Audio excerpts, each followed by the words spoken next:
dalam diskusi kita, yang kita diskusikan adalah kita ingin membongkar, kita ingin mendukung bagaimana kemudian ya dugaan ini itu terungkap dan kita kawal penegakan hukumnya. Jadi itu dasar kemudian kita akhirnya memutuskan membuat rapat ini. Jadi niatnya adalah niat baik. Kita melihat, oh barangkali, waktu itu dugaan awal kita adalah barangkali Pak Mahfud punya niat baik, kita juga akan dukung niat baik itu, kita berangkat dari niat baik untuk membongkar ini semua. Ketika boleh saja Taufik Basari mengatakan anggota Dewan berusaha mengawal apa niat baik dari Mahfud MD dan ingin membongkar kasus ini dan mengawal penegakan hukumnya. Top, keren. Cuman DPR itu justru lebih banyak menelurkan legislasi peraturan perundangan yang merugikan rakyat.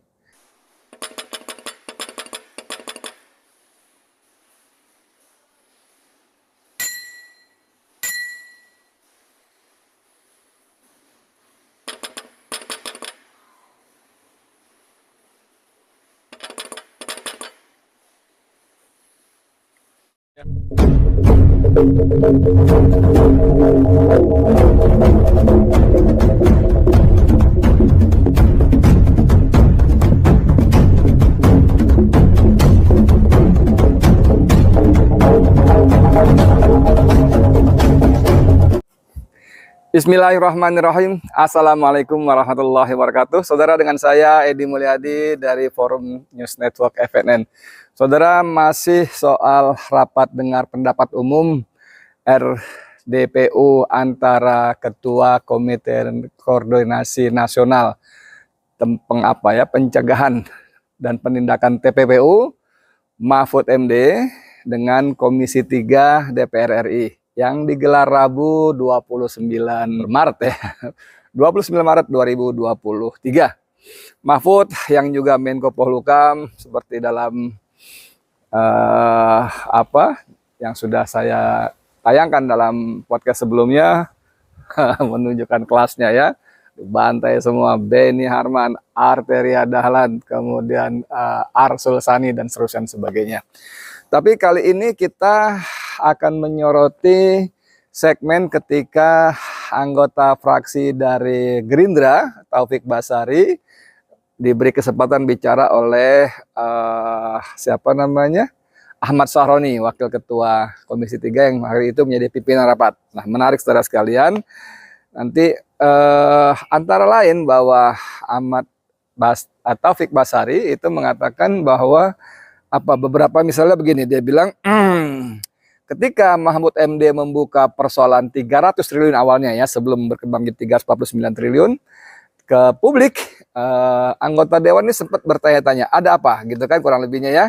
Kemudian mereka membentuk sebuah grup, lalu mereka diskusi di dalam grup itu dan tema diskusi mereka adalah Taufik sengaja menggunakan kata barangkali. Artinya mereka juga tidak yakin walaupun dugaannya dugaan yang positif ya. Barangkali Pak Mahfud ini mau punya niat baik untuk membongkar ke publik. Ya, mantap kan? Jadi ya bagus juga mereka hati-hati walaupun dalam konteks berprasangka baik sekalipun mereka hati-hati. Baguslah ya. Sehingga dalam diskusi mereka akan kemudian simpulkan bahwa mereka akan mengawal penegakan hukumnya. Sama sekali tidak ada niat untuk menutup-tutupi atau menghalang-halangi penyidikannya. Bagus kan ya saudara sekalian? Kemudian bla bla bla bla bla bla. Ketika Pak Mahfud menyampaikan kepada publik ya terkait persoalan 300 triliun, masih 300 triliun nih, belum 349 ya. Pada saat itu kita masih reses ya. Kemudian kita berdiskusi di grup. Ya. Dalam diskusi kita, yang kita diskusikan adalah kita ingin membongkar, kita ingin mendukung bagaimana kemudian ya dugaan ini itu terungkap dan kita kawal penegakan hukumnya. Jadi itu dasar kemudian kita akhirnya memutuskan membuat rapat ini. Bukan untuk menghalang-halangi, bukan untuk menutup-tutupi seperti yang kemudian ada pihak-pihak yang mencoba menggiring isunya ke arah sana.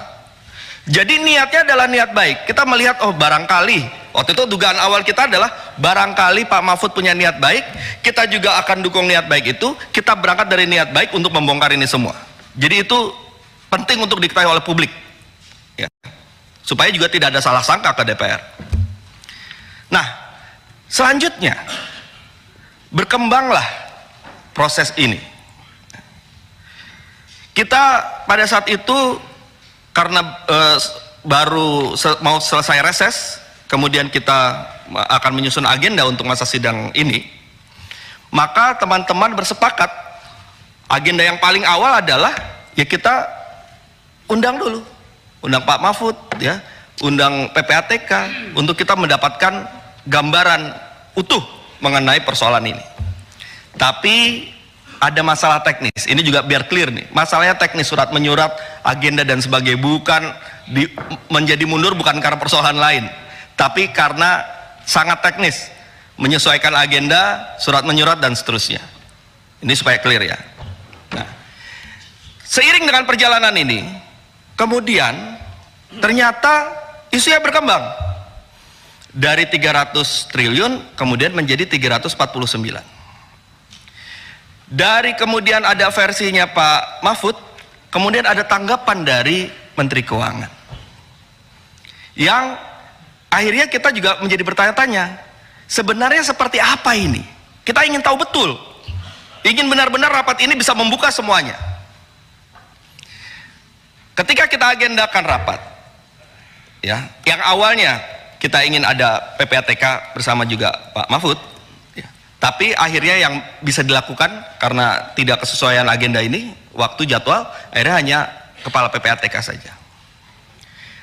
Pada saat itu, saya awalnya juga mungkin teman-teman sebagian berpikir 349T ini seluruhnya melibatkan oknum Kementerian Keuangan. Karena bombastis sekali, luar biasa nih, 349T, besar sekali. Bahkan masyarakat pun juga melihatnya seperti itu.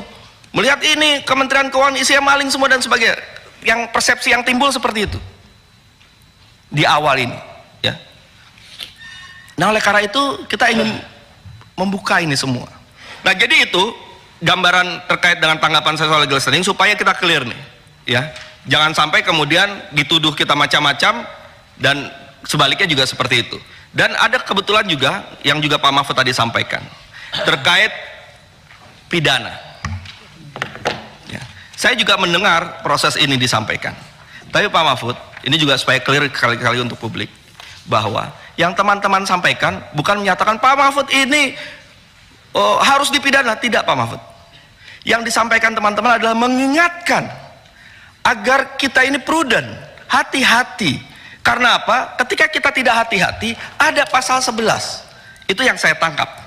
Ya mungkin Pak Mahfud menangkapnya berbeda, itu haknya Pak Mahfud. Tapi kalau yang saya tangkap itu mengingatkan, itu untuk mengingatkan bahwa kita harus prudent. Itu saja. Jadi saya berharap hubungan kita ini adalah hubungan kelembagaan DPR dengan pemerintah. Tidak kemudian malah menjadi personal. Itu yang juga saya coba belajar dari para senior, ya. Semestinya persoalan ini tidak menjadi persoalan personal, tapi persoalan yang kelembagaan saling menghormati satu sama lain. Ini tentu bagus sekali dan kita mengapresiasi lah apa yang dikatakan Taufik Basari. Tapi dengan segala hormat dan mohon maaf, kalau kita melihat arena persidangan, ya, arena dengar pendapat ketika, terutama apalagi ketika Komisi 3 memanggil Ketua PPATK Ivan Yustiandana, itu istilah Mahfud MD bagaimana seperti pertanyaan polisi kepada copet yang itu digugat di awal sidang oleh Mahfud MD. Nah, kembali ke soal tadi, ketika boleh saja Taufik Basari mengatakan anggota Dewan berusaha mengawal apa niat baik dari Mahfud MD dan ingin membongkar kasus ini dan mengawal penegakan hukumnya. Top, keren. Cuma sekali lagi saudara sekalian, seperti tadi saya katakan, dalam prakteknya, dalam sidang-sidang itu sepertinya tidak seperti itu. Sepertinya tidak seperti itu. Anda mudah-mudahan paham maksud saya, ya. Bahkan kemudian mulai ada timbul tuduhan-tuduhan personal. Seperti misalnya kata Beni Harman, ya, diulang lagi dalam rapat dengan Mahfud MD bahwa kalau Pak Mahfud tidak bisa membongkar secara nyata, maka tidak bisa tidak Mahfud MD pasti punya niat politik. Ya namanya menteri jabatan politik pasti ada niat politik kan begitu kan. Tapi Benny mendeskripsikan secara lebih jelas maksud politik itu apa. Yaitu mungkin menjadi ajang panggung bagi Mahfud untuk maju ke capres atau cawapres atau bahkan capres 2024. Dan menurut Benny itu sah-sah saja, boleh hak individu. Tapi kemudian dia diulang lagi kalimatnya, bagaimana Mahfud dia menduga Mahfud ingin menyingkirkan Sri Mulyani. Walaupun dia mengatakan tidak bermaksud membela Sri Mulyani, tapi saudara sekalian, apa yang disampaikan anggota dewan, terutama oleh Arteria Dahlan dengan menebar ancaman, walaupun kemudian dia klarifikasi sekaligus bantah dengan marah bahwa dia tidak sedang menebar ancaman, dia hanya melaksanakan tugasnya selaku legislatif yang sekaligus pengawas pemerintah kan begitu kan. Tapi Mahfud kan menerjemahkannya menebar ancaman dengan pasal-pasal pembukaan rahasia negara, dokumen negara dengan ancaman 4 tahun penjara. Bahkan Mahfud secara sangat beringas maksud saya ya. Berani nggak Anda mengatakan begitu kepada Pak Budi Gunawan, Kepala BIN? Karena apa laporan Kepala BIN itu yang sebetulnya bukan bawahannya Menko Polhukam, tapi langsung kepada Presiden pun disampaikan kepada Menko Polhukam tiap minggu sambil menunjukkan buku-buku dan sejumlah laporannya. Nah, kembali ke soal Taufik Basari, saudara sekalian, ini sebetulnya menjadi kritik buat anggota Dewan khususnya ya, DPR pada umumnya, bagaimana respon masyarakat pada kasus pengungkapan 300 dan 349 triliun akhirnya ini. Kalau kita baca di Twitter, itu bagaimana masyarakat justru merasa DPR ini memang seperti kata Mahfud, menutup-nutupi bahkan menghalang-halangi proses pengungkapan ya. Proses pengungkapan ini menunjukkan sekaligus bagaimana sikap rakyat Indonesia selama ini karena kelakuan anggota dewan. Anggota dewan DPR itu justru lebih banyak menelurkan legislasi peraturan perundangan yang merugikan rakyat. Yang terbaru banget adalah bagaimana mereka, saya nggak ngerti pertimbangannya apa, Perpu Ciptaker mereka sahkan jadi undang-undang. Dan sampai kemarin sore, saya lewat di depan DPR MPR dengan macet yang luar biasa itu, anak-anak mahasiswa tuh masih berdemo setelah hujan deras begitu, mereka basah kuyup, kedinginan, masih di depan dewan. Walaupun jam 5:30 lewat itu, mereka sudah mulai tidak orasi-orasi, beristirahat sebentar. Saya belum tahu apakah selesai atau mereka menarik diri, tapi kayaknya memang sepertinya akan menarik diri. Nah, ini kan contoh bagaimana kemudian Dewan DPR merevisi Undang-Undang KPK yang ternyata melemahkan.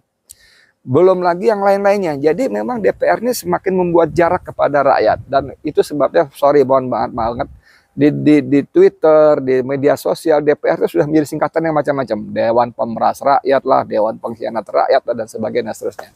Jadi kembali ke soal ini, Taufik Basari boleh saja mengatakan bahwa anggota Dewan bersungguh-sungguh ingin mengawal, membantu niat baik Mahfud, mengawal proses hukumnya, membongkar setuntas-tuntasnya. Tapi rakyat tidak melihatnya begitu. Rakyat melihat sebaliknya, Bung Taufik ya. Itu aja intinya ya. Mudah-mudahan bisa menjadi pelajaran, introspeksi diri bahwa kalian sebetulnya mewakili rakyat di sana. Oke?